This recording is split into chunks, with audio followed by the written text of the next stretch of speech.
চাঁপাইনবাবগঞ্জ শহরের কোর্ট আম বাগান থেকে এই মৌসুমের আমের ফলন নিয়ে বিস্তারিত জানিয়েছেন প্রতিনিধি মোহাম্মদ নাদিম হোসেন।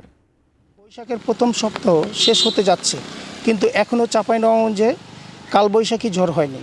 অন্যান্য বছর জেলায় চৈত্র মাসের শেষ সপ্তাহে বা বৈশাখ মাসের প্রথম সপ্তাহে কালবৈশাখীর ঝড় হলেও এবার একেবারেই ব্যতিক্রম চিত্র দেখা গেছে। তবে গত বুধবার চাঁপাইনবাবগঞ্জ সদর ও শিখগঞ্জ উপজেলার বেশ কয়েকটি এলাকায় শিলাবৃষ্টির খবর পাওয়া গেছে।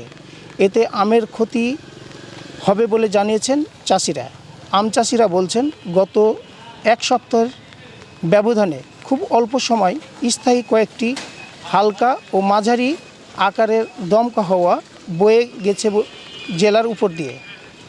এতে আমের তেমন ক্ষতি হয়নি।